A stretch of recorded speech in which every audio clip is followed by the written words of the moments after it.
Good afternoon, and welcome to another CCS Loan Lecture Series. I am Chen Bo'er, the Interim Director of CCS, and I have a couple of announcements. Next presentation in the CCS Loan Lecture Series will be given by Benjamin Levy, Assistant Professor of History, UVM Dearborn.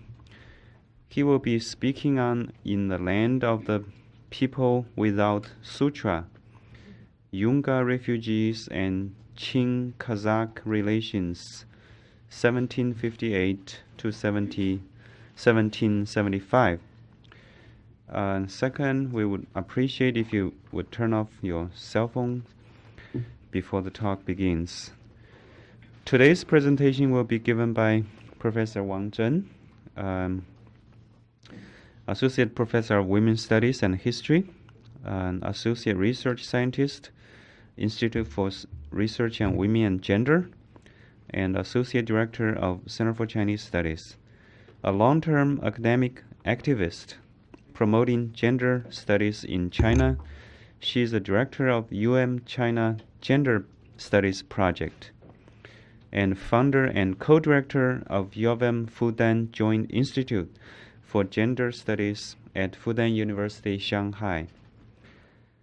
Her English publications concern changing gender discourses and relations in China's socio-economic, political, and cultural transformations of the past century, and feminism in China, both in terms of its historical developments and its contemporary activism in the context of globalization.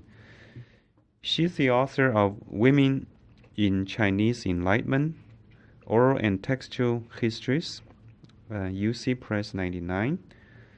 She has edited volumes both in English and in Chinese on a variety of topics: the construction of feminist subjectivity in socialist China, the politics and effects of translating feminism in China throughout the 20th century, and significance of introducing gender into the study of Chinese history, as well as into the discursive contentions in contemporary China. The presentation is part of her ongoing book project entitled Melodies of Feminism, A Gender History of the PRC.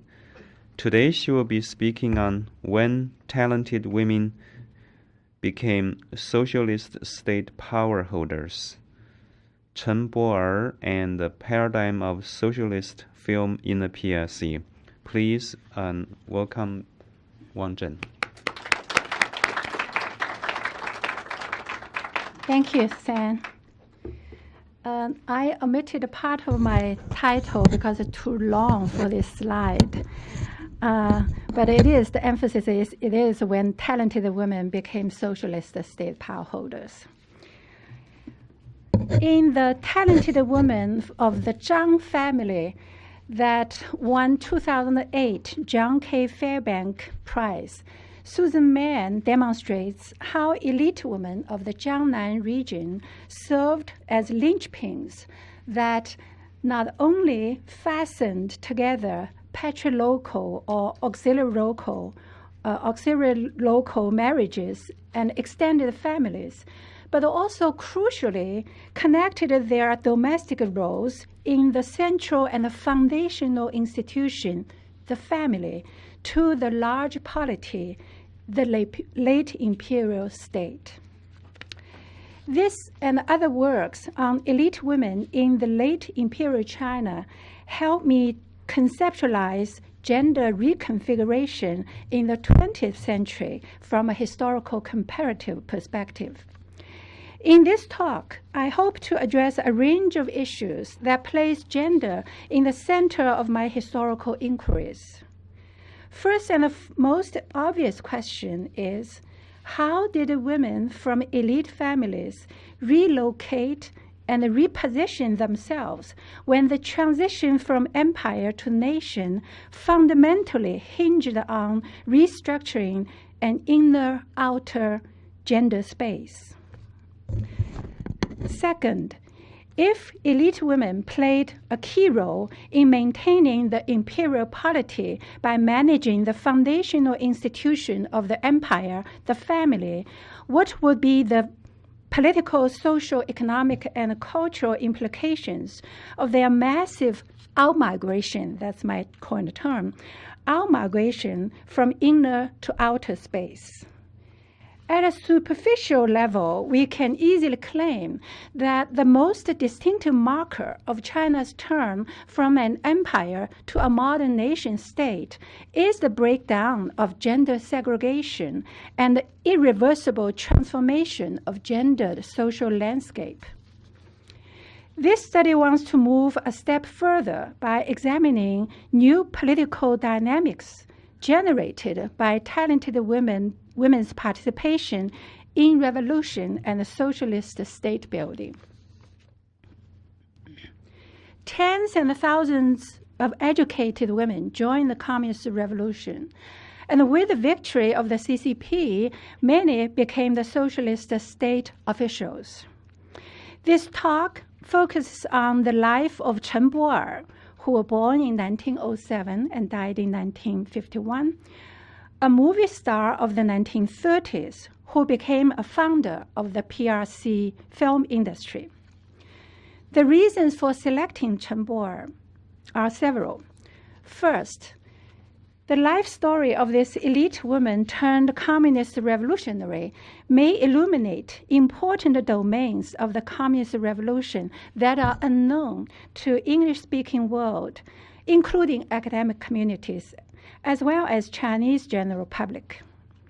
Historiography on the communist revolution and socialist state building in both Chinese and English has so far showed a fixation on the few men of power and a preoccupation with political campaigns. With very few exceptions, historical works on the communist revolution and socialist China have paid hardly any attention to women and gender, as if women did not matter in historical process or men were ungendered. The most recent anthology on the history of the PRC, The People's Republic at 60, produced by the Harvard Press, does not include anything on women and gender, which indicates how far the field of China studies is still lagging behind the mainstream academic fields in the English-speaking world.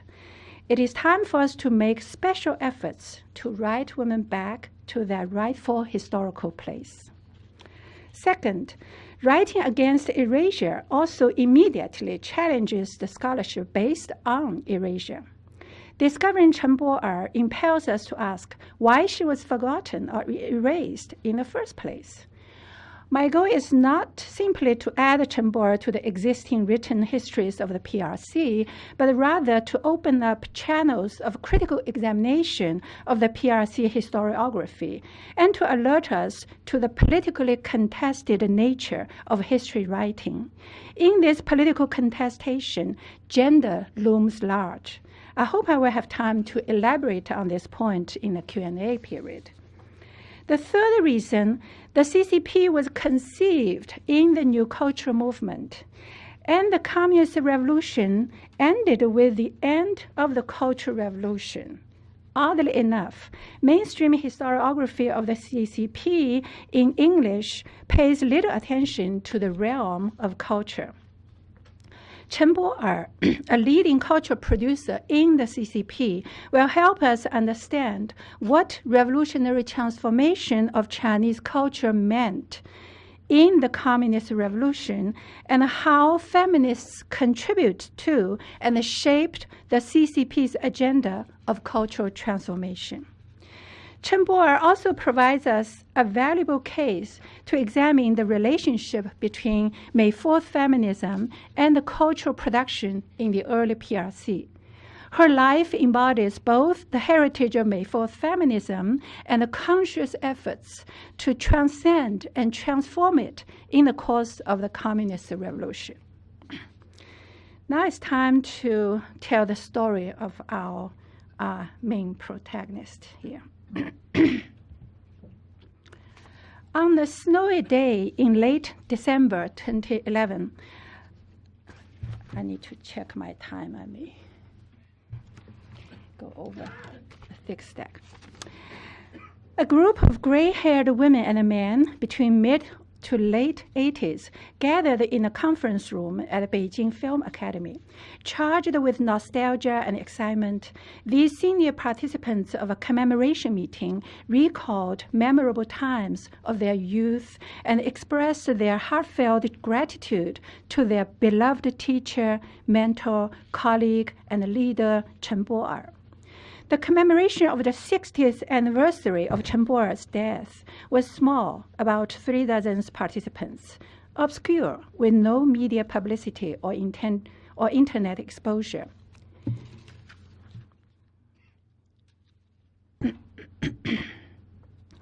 But enjoying certain prestige, since both the party secretary and the president of the Beijing Film Academy were present and gave opening and concluding remarks, respectively. The top officials of the BFA paid homage to Chen Bo'er, the founder of the BFA, and vowed to inherit the magnificent spirit of Chen Bo'er in their efforts to build a world-class film academy. This was the first time ever a commemoration meeting was held at the Beijing Film Academy for its founder. Beyond this conference room, few Chinese under 80 years old would remember or have ever heard of Chen Bo'er. Who was Chen Bo'er?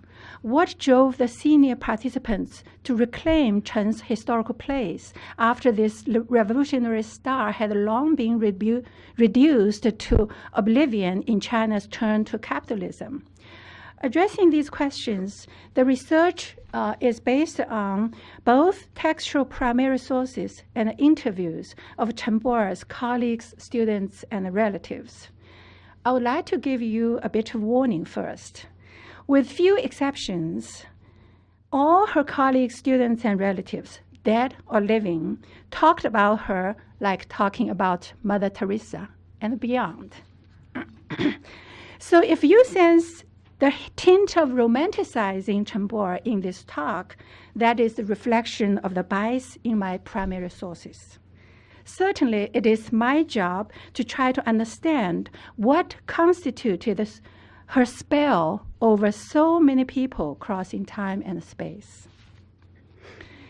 Chen Bo'er left ample traces in history.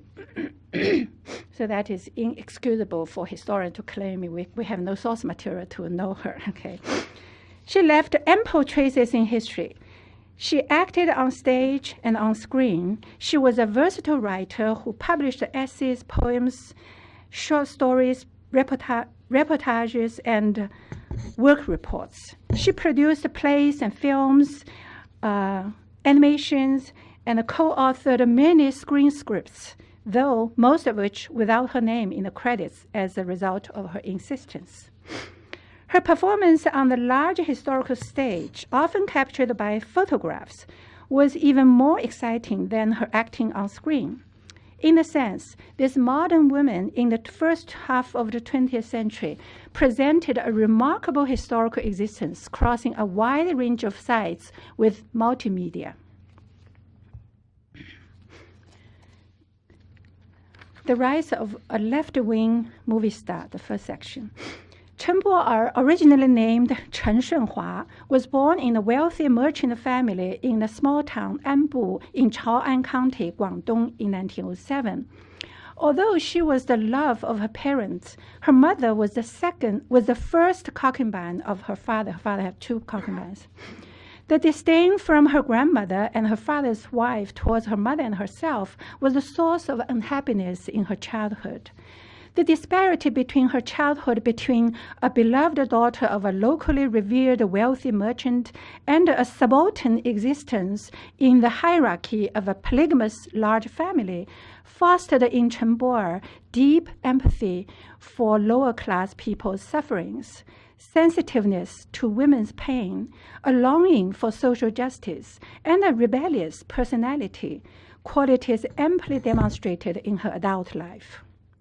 A daring spirit was even expressed in her early teens when she cut off her long queue together with a few girls in emulation of women soldiers of the 1911 revolution, which was a scandalous event in her small town then. Benefiting from her father's wealth and love, Chen Bo'er was able to break the confinement of the small town by going to Nanjing and Shanghai for high school. In high school, Chen demonstrated multiple talents. She was an excellent essay writer, a singer, a violinist, an actor who usually played the leading roles in amateur spoken drama groups. She was fluent in English. High school in Shanghai was a U.S. Southern Baptist girls' school. She learned to speak Mandarin in middle school. In addition, she expressed her political interest by joining protests against the Nationalist Party's massacre of communist-affiliated union workers in Shanghai. Her political activism led to her expel by the Baptist Girls' School in Shanghai in 1927. Back to her hometown, she encountered two young men who would play a large role in her future revolutionary career and her personal life. Mei Gongyi and Ren Po-sheng both had been new cadets in the Huangpu Military Academy, where they had just left after the split between the Nationalist Party and the Communist Party in 1927. The left-oriented young men informed Chen Bo'er of the Soviet Revolution and Marxism and suggested she should return to Shanghai for college. In the early 1929, Chen Bo'er enrolled together with Mei and Ren in the Shanghai Arts College, a hub of left-wing artists and writers run by the underground CCP. In 1929, the CCP already had a fugitive status. After the split between Communist Party and the Nationalist Party. They were all underground in the urban setting. She got involved in the Shanghai Art Drama Troupe that was founded in October 29 by the underground Communist Party. Actually, the SADT was the first drama troupe organized by the underground CCP. Chen played the female leading roles in 2 of the 5 new spoken dramas staged by the SADT. Acting in these plays importantly shaped her future career in terms of her reputation as an actor, as well as her social networks of left-wing artists.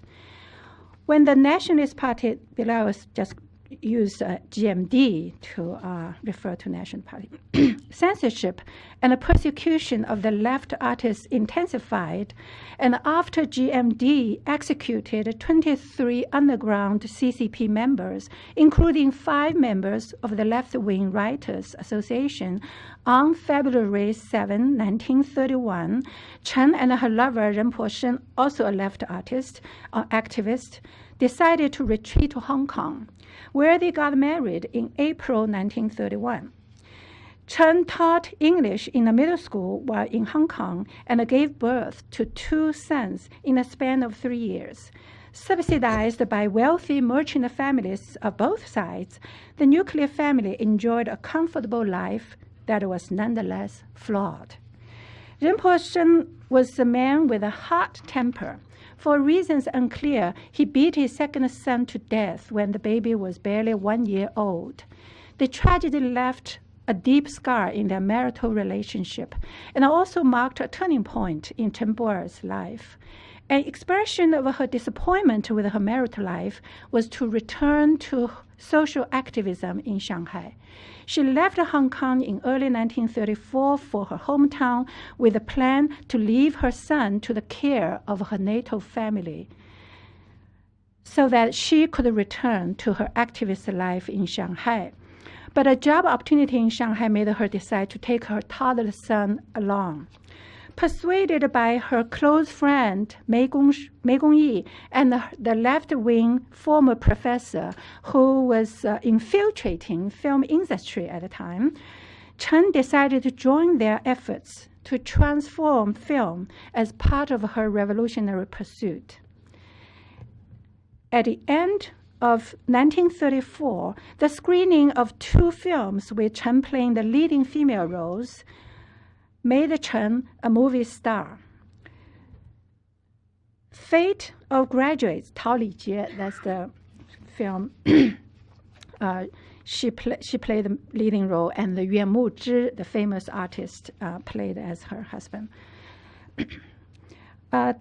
Fate of Graduates, the first Chinese film with comprehensive sound effects, produced by the CCP-run Datong Film, Diantong Film Company, was an instant hit.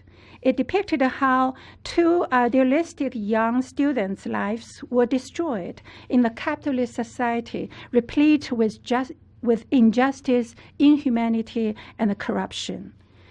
The scenes, the film is accessible online. You can always get online if you can understand Chinese. The scenes depicted in the film you watch today presents striking resemblance to China today, I have to say. So it would be very interesting for you to watch. In 1938, Chen made 3 more films. Her stardom was solidly established. As a journalist commented in 1940, quote, Chen Bo'er's acting and style occupy a very important position in the heart of youth who love freedom and pursue a bright future. Like all the roles she acted, Chen herself also has a persistent and a brave character. She has determination. She is fearless. She dares to speak and to act. Whatever she promises, she will carry it out, end of quote. Chen Bo'er was regarded as a role model for the left-oriented youth in her time. In addition to being a movie star adored by her fans. This is also the poster of revolutionaries. What made Chen Bo'er stand out among all the movie stars in the same period was not just the films she acted in presented a new direction of critical social realism. More importantly, because she took acting as just a part of her revolutionary pursuit, Chen never limited the scope of her intellectual, political, and social activities. So in between playing various roles on screen, she kept contributing critical essays to film journals and women's magazines. It was in these writings that Chen's feminist stance and political agenda were most clearly manifested. In her essay entitled The Female-Centered Film and a Male-Centered Society, published in Women's Life in 1936, Chen presented a feminist analysis of the phenomenon that films emphasized female roles and the film companies made special advertisements to promote female stars. Rather than a proof of women becoming the center of this modern industry, Chen argued the phenomenon showed how the capitalist film industry used women's bodies to make profits. She further addressed the questions why the audience extols female stars rather than male stars, why their desire towards female stars centers on her mystique, her hot seductiveness, or beautiful face and physique. Her analysis of these issues in an interesting way predated the theory of the male gaze developed by feminist film critic Laura Murphy in 1975. Here's a quote. In the male-centered society, politics, economy, and all the ruling power are controlled in men's hands. Thus, all the laws, morality, customs, and norms are shaped by men's biased positions. Aesthetic views are not exceptional. They are also shaped by men's biased penchant. End of quote.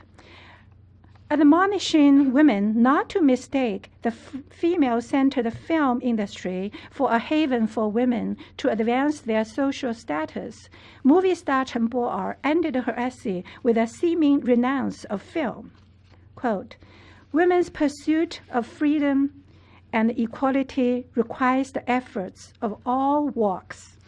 If film cannot shoulder the responsibility of guidance, but is mistaken as an ideal haven and leads people to escape from reality, we would rather have no film! !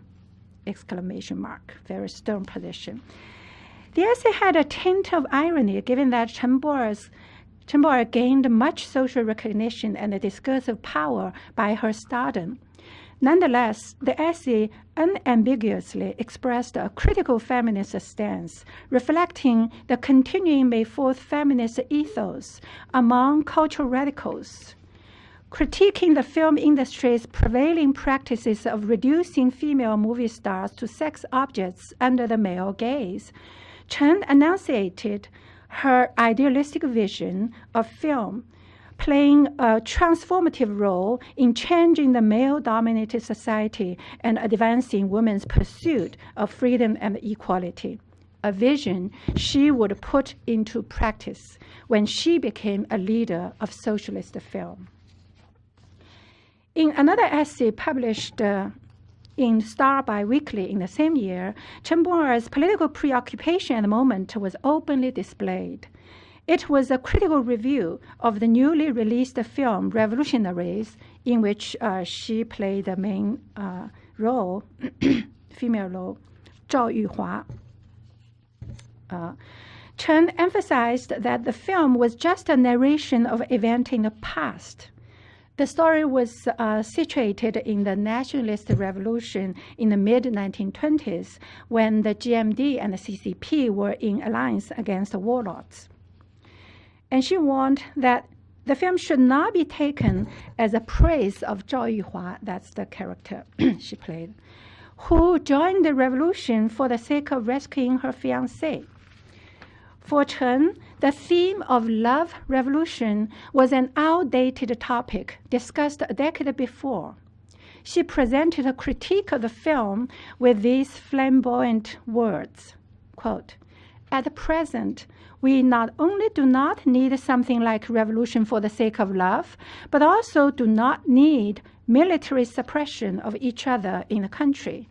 Our enemy is launching tremendous offense against our weak nation. Why is there still animosity between parties at home instead of uniting to fight against foreign aggressors? In the moment when our country is in grave crisis, what the film Revolutionaries can show us is certainly far from exciting. However, what is not wrong is clearly expressed in the theme song of Revolutionaries." Quote, the theme song, "The remnants of warlords have come to their last breath. A new China is waiting for us to build!" Again. Writing for readers of a film magazine, Chen Bo'er stepped far outside her role as a movie star and directly appealed to her audience with a daring critique of the GMD and a nationalist call for resistance against Japanese invasion. Her critique of an outdated love revolution reveals a meaningful shift from a prioritized item on the May 4th feminist agenda, that is, transforming sexual mores as a mechanism to reconfigure gender relations. Educated women like Chen in a cosmopolitan city like Shanghai had already enjoyed autonomy in their love life and choice of spouse, which could contribute to her losing interest in this May 4th agenda. But the essay also expressed socialist influence on her conceptualization of women's liberation. A full participation in transformation of social, economic, and political systems promised women's thorough liberation rather than a focus on intimate personal relations and a free expression of women's sexuality. This socialist tenet was gaining traction among educated urban women, especially after Japan accelerated its aggression in China. Chen's essay was indicative of this significant trend among urban young feminists in the 1930s. National salvation, rather than love and sexuality, became the site of many young feminist engagement. This shift in the focus of feminist engagement was historically contingent. So was its gender implications. Feminist scholars generally define nationalist movements as masculine loci. The massive entrance of Chinese elite women in the national salvation movement simultaneously confirms and destables this gender definition of nationalist movement.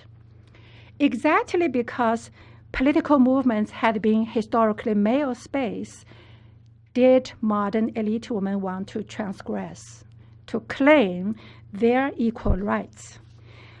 When high-profile women played prominent roles in the national salvation movement in China, they rewrote norms for gendered space, as well as reshaped their own gender subjectivities. As we will see below, how the political arena of national salvation became Chen Bo'er's comfort zone when she and other elite women staged gender performances in multiple forms. See this one, okay. So here are some snapshots of Chen Bo'er's public activities, aside from her acting role, in the years before she joined the CCP. In 1935, with the support of Song Qinling, I hope you all heard of Song Qinling. Raise your hands if you know the name of Song Qinling, please. Okay, oh gosh, many people do not know. That's the first lady of Republic of China, Madame Sun Yat-sen. Okay, Song Qinling. But these feminists in China, they do not use their husband's name. Okay, so just for your information, so everybody on there. And He Xiangning, also a senior National Party member. So with the support of Song Qinling and He Xiangning, Chen Bo'er worked with other women's celebrities in Shanghai to establish the Shanghai Women's National Salvation Association and the Young Women's Club. Hearing the news of victory from the military resistance frontier, a front line in Shuiyuan, at the end of 1936, she organized and led a group of women to visit the troops at the Shuiyuan front line with Shanghai citizens' donations and their own plays. The picture of oh no, that's not one actually. That's not one. Let's see if I can get it. No, forget it. Okay, one's missing. That's not the one. Okay. Anyway. Upon returning to Shanghai from the trip north, Chen Bo'er joined Song Qinling and other celebrities in the protest against the GMD government's arrest of the 7 leaders of the National Salvation Association of all walks in 1937. We call it Qi Junzi. Chen went with Song Qinling, Shen Zijiu, and 9 other celebrities to the Suzhou court, demanding to be arrested together with the 7 leaders for the same crime of being patriotic. In addition to such performative art staged in the masculine space that attracted extra attention for their gender transgression, Chen also took on inconspicuous, minute feminine tasks for the resistance front. As Shen Zijiu reported in Women's Life, Chen would go to He Xiangning's home after her shooting in the film studio, looking for voluntary work. Quote, "We could often see this dazzling star quietly sewing winter clothes for soldiers, or deftly rolling gauze with 2 hands, or kneading tiny cotton balls. In the evening, she would follow the group and climbed onto the truck, sending these goods to the brave soldiers on the battleground in the east." Here, Chen Bo'er was praised for crossing class boundaries by engaging in manual labor, generally done by maids in the elite families. Her double crossing of gender and class boundaries gained much admiration, especially from the left camp.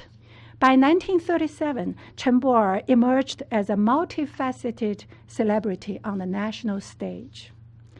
On the domestic front, Chen Bo'er managed her motherhood by hiring a nanny to care for her son. Her husband, Chen Bo'er, was not often present because of his involvement in the CCP's underground work. Her marital life was shielded from the media intrusion, which could be partly due to Ren's secret identity as a CCP member. In any case, Chen Bo'er succeeded in forging an identity as an independent social activist, an artist, and a woman warrior.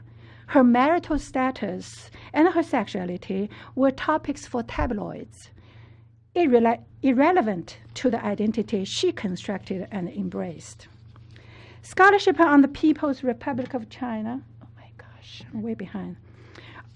Scholarship on the Republic China in the past 2 decades has excavated a constellation of brilliant women who played leading roles in diverse political movement or professional advancement. Situating Chen Bo'er in this historical context, we may see that she shared many similarities with her cohort of women.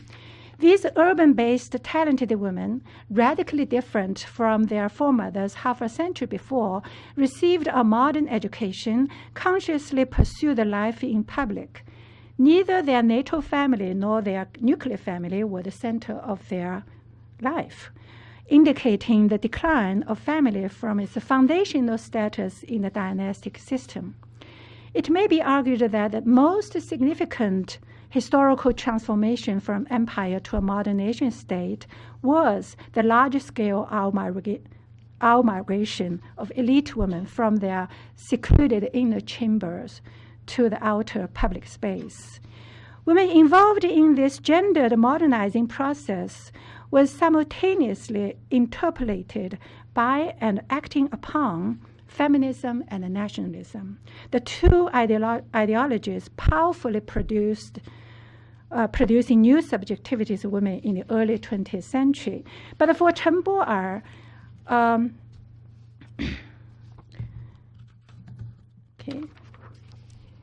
there was also Marxism that provided a critical lens for her to see the world around her and to envision her role in it.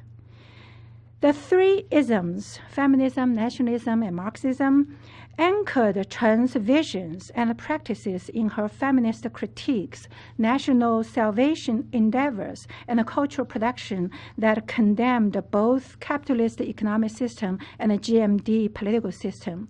It is certainly curious for feminist scholars who are conversant with feminist critique of nationalism and Marxism, how Chen managed to deal with conceptual or political gaps in these different ideologies. Upon close examination, we can identify a striking motif crossing her multifaceted writings and actions, that is, transformation and resistance. The two keywords that provided coherence to different strands of ideologies she embraced, as well as to the core of her existence.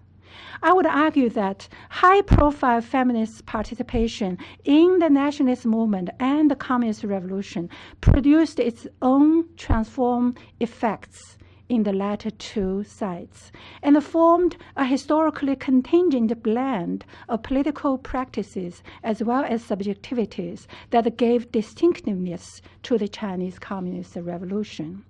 A contextualized theorization of this specific historical process of the Chinese Communist Revolution can only begin when ample scholarship of gender history is produced. I have very little time left.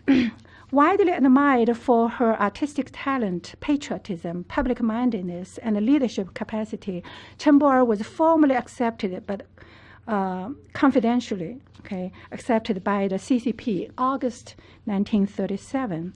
At the end of 1938, the party sent Chen Bo'er to Yan'an, the CCP's base area that she had long wished to go. She left her young son, who had followed her up to this point, to a boarding school in Chongqing, as the party had a special assignment for her. That's the picture of this assignment, the following pictures as well. Chen was to lead a group inspecting women and children in the war zones, with the ostensible mission of establishing connections between women in the war zones and in the rear, and reporting on the heroic efforts of women in the war zones to women in the rear.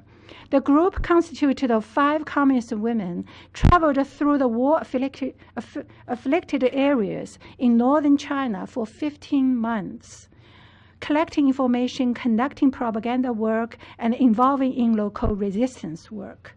On this trip filled with danger, hardship, and fatigue, Chen managed to write several reports and reportages, 3 of which reached the journals in Shanghai. Okay, let me stop, pause, and give you a few pictures. Everywhere she arrived, she was received by top military officials. To the end, you may know who is that guy. That's Deng Xiaoping. This is Nie Rongzheng. That's with Zhu De, the general of Communist Army.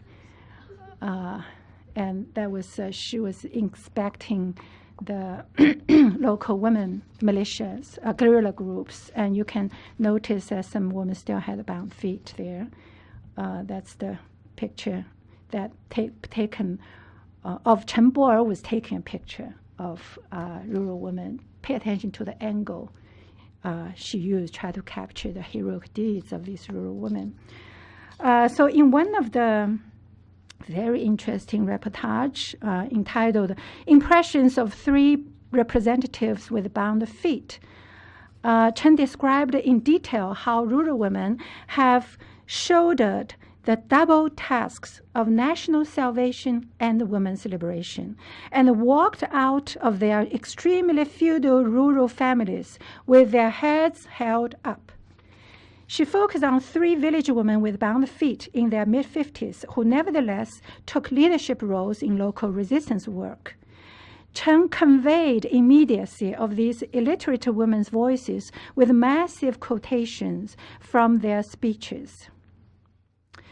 The reportage is a very precious historical record that provided a very rare window to the rural villages where gender norms were transformed and the social institutions, including family, were reorganized by the resistance efforts. Since I do not have much time to go into detail, let me skip this part. I just want to emphasize that the experience, 15-month experience in rural villages, was extremely important for Chen Bo'er. That was a transformative experience for her as an urban elite woman who lived with this illiterate, bound-feet woman in the rural area and totally admired, these rural village women's courage and commitment. And her reportage was the first piece, I would say, by an elite intellectual's conscious representation of subaltern voices in China. Okay. And also later I would argue that her reportage was written in 1939, 3 years before Mao's Yan'an talk. So another point here is that normally the Mao's Yan'an talk was always interpreted in mainstream history writing as a very draconian policy, discipline intellectuals and force them to write about the lower class workers, peasants, and soldiers. But here I want to use that evidence to illustrate that the practices by elite intellectuals to discover and convey subaltern voices were in place before Mao's talk. So I would interpret it as Mao's talk rather than be seen as a monologue just produced in his mind, the great man's mind. I would think that's a theorizing of practices already on the ground. And of course, for Chen Bo'er, she was highly enthusiastic about further practicing the representation of artistic representation of lower classes people and women in particular. So that's the image that after 15 months of trip, they returned to Chongqing. Then she picked up her son and took her son to Yan'an, 8 years old son to Yan'an. So the second entrance to Yan'an marked a new chapter in Chen's life. She became a lively and prominent figure in Yan'an's cultural life by staging new dramas for which she worked as director, actor, and playwright. The most influential play produced in Yan'an, entitled "Comrade, You Are on the Wrong Road," depicted political struggles inside the party for the first time. Director Chen Bo'er initiated quite a few innovative practices in the production of the play on the military subject. She consciously pursued a mass line, 群众路线, in the production of the play. 90% of the actors were recruited from soldiers or officials who had rich experience in warfare and who were from working class or rural background. Besides acting out their own lives on the stage, the amateur actors were also invited to revise the play whenever they saw fit, including the style of language. She also experimented with collective directing by forming a group of directors with the participation of the military officials. It was a mechanism consciously installed to transform individualistic tendencies of artists, urban-based artists. The mass line and collectivism obviously enhanced the artistic quality in this case. The play was recognized as the first spoken drama in which soldiers did not walk and talk like urban intellectuals. After that point, all the spoken drama was staged by urban-based intellectuals. I had no idea what peasants talk, what low-class people talk, So this was the first time. So the artistic quality was also recognized as a result of the mass line that Chen Bo'er created, innovatively installed. So directing the play provided Chen Bo'er a valuable learning experience in terms of how to enable amateur actors recruited from lower classes with little formal education to express themselves in artistic representation. Her pioneering practices in cultural representation of the soldiers and peasants would be emulated by cultural producers in the early PRC. Chen Bo'er's excellent performance in cultural production won her multiple awards for artists and party members in Yan'an. Perhaps no evidence is more demonstrative of her prominence in Yan'an than the group picture. Taken after Mao gave his famous talks at the Yan'an Forum on Literature and Arts in 1942. Can you identify her? A petite Chen Bo'er was placed in the center together with an honorable senior Red Army soldier between Chairman Mao and the General Zhu De. That is Mao, that is Chen Bo'er, then Zhu De. And this is famous Dingling. So you may ask why Dingling is worldly famous, why this woman is so prominent in Yan'an. Totally forgot, you may ask. A quick response is that Dingling was punished by her critique of the party, and Chen Bo'er was praised and got awards by the party. That can be one of many reasons for her erasure. Okay, let me quickly show you a clip in case that we don't get to that. That would be so sad.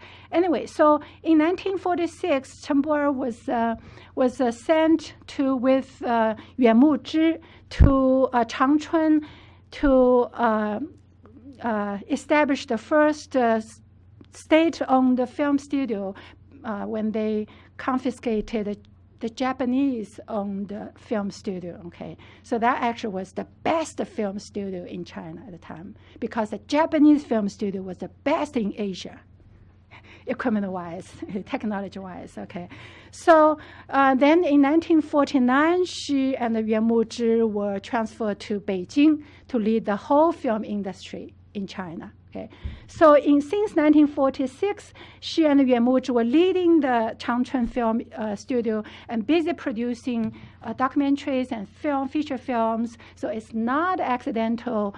Among the first batch of films, 5 were about heroines in the revolutionary camp. Okay, okay. Let me try to play this. Let's see how to do that one. Let me try to play the one of the first revolutionary heroine films, a clip for you, because it is my argument that she was the founder who created this paradigm of revolutionary heroines in socialist film. Okay, let's take a look here. And you can analyze and tell me what's the difference from this film and the Hollywood films you are used to.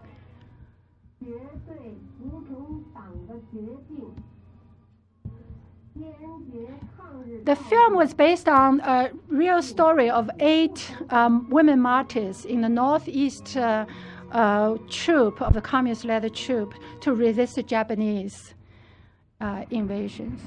How to get rid of this? I don't know. Anybody know how to make it larger? Is this one? Okay, good.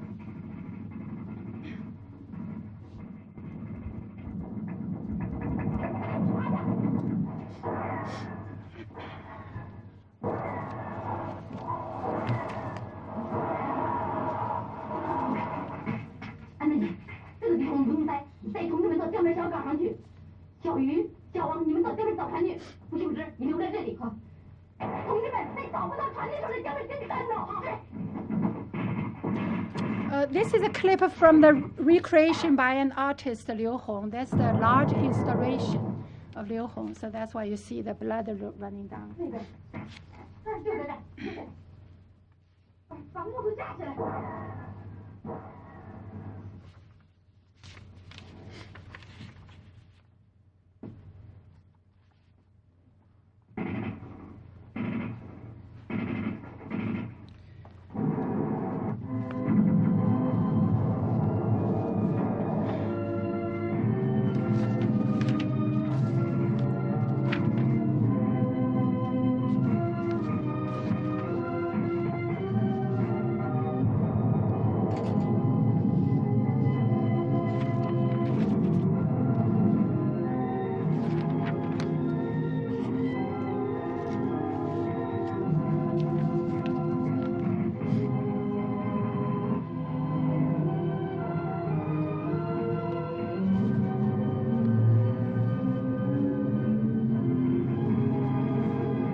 As a film critic, Dai Jinghua comments,